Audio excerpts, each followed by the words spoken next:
Houston, we have go for main engine start. Begin final countdown. Roger that. Beginning countdown. T-minus 5, 4, 3, 2, 1. And liftoff. Ditching Suburbia is on a mission to help families leave traditional suburban lives in search of simpler living, closer family, richer education, and uncommon adventures. Find us on the web at ditchingsuburbia.com.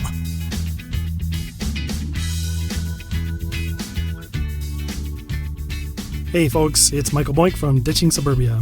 On this episode of the Ditching Suburbia podcast, I'll be reading an essay entitled Our Faith Journey 4, What Church Looks Like Now. In this fourth and final installment of our Faith Journey series, I'll show you the model we aspire to and examples of the times we feel we got close. If you're new to this series, you should listen to the first episode, which is our backstory, the second episode, which talks about church sampling and disillusionment, and the third episode, which talks about the books that tore apart and rebuilt our understanding of church. Those links are in the show notes. Jesus example. So in Finding Church, What If There Really Is Something More? Author Wayne Jacobison has a simple but revolutionary theory. What if Jesus chose to show us what church should look like rather than tell us? Here are some quotes from Finding Church.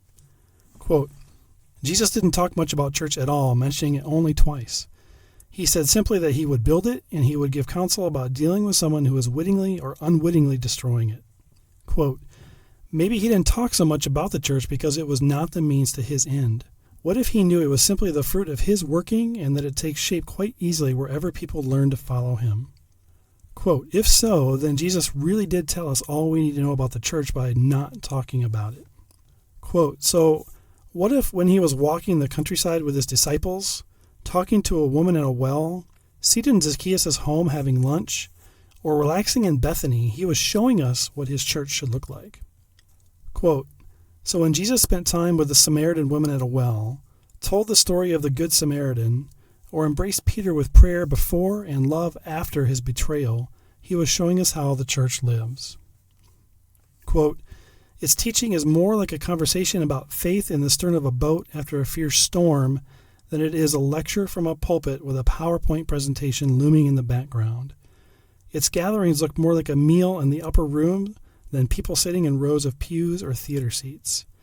And its leadership is better expressed at washing dirty feet than sitting in a council meeting fighting over the budget.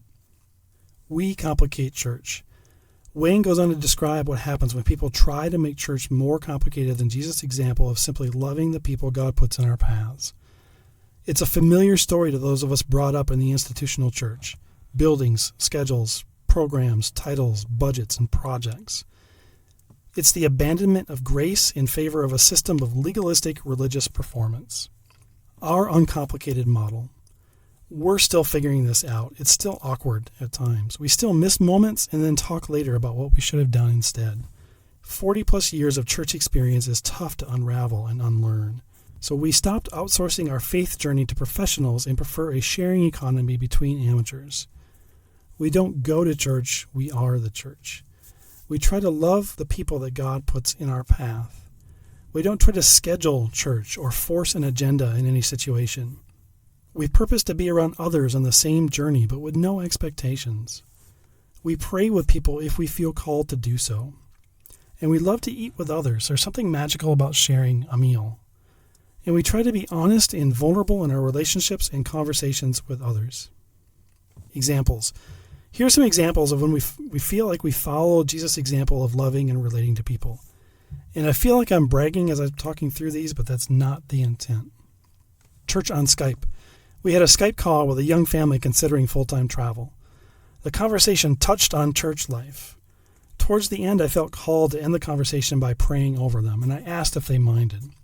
They didn't, and I stammered out an awkward prayer. God's providence. So last year, we purposed a camp alongside friends whom we feel do an awesome job of modeling Jesus in their everyday life. Our desire was to watch and learn from them. And God did an incredible job of setting up a classroom for us. We ended up camped next to people that included a male couple, an otherwise homeless woman in her 40s, and an actor from LA on a long solo journey. There were kids running around, teens off being teens, parents walking together, everyone sharing meals. We had after-dark poetry slams. We played card games. We had some of the deepest, rawest, and most authentic conversation about God and faith that we have ever been in. Business call. On a recent group business call, there were some tender, teary, and transparent moments shared in regards to income and debt levels.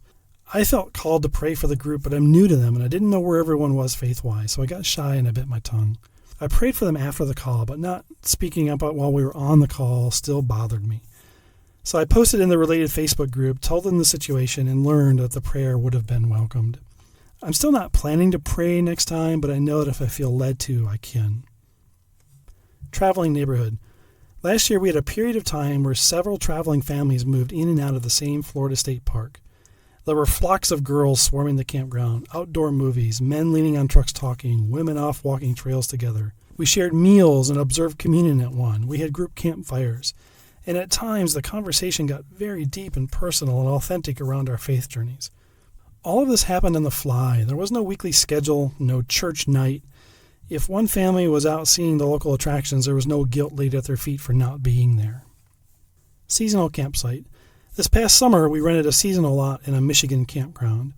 We had other seasonal neighbors on one side. We spent time with them eating, watching movies, playing cards, and fishing.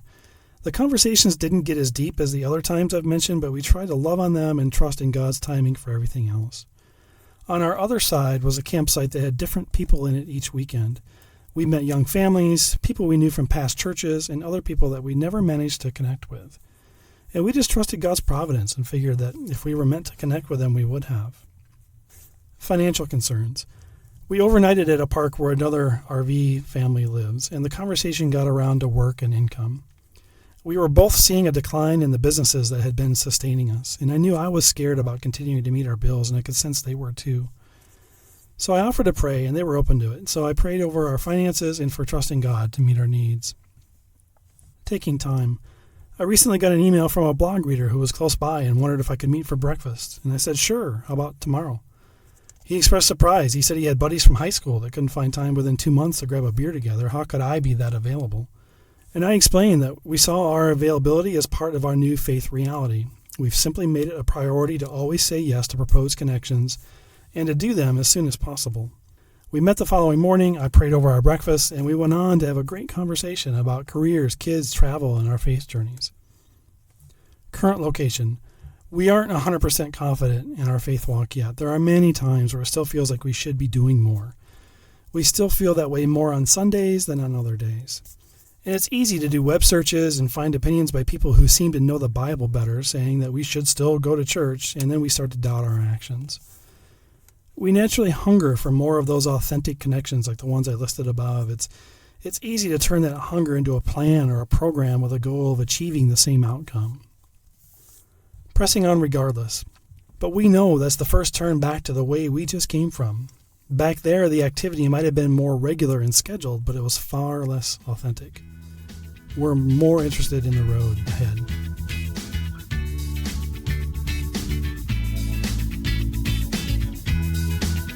You've been listening to the Ditching Suburbia podcast. Ditching Suburbia helps common families create uncommon lives.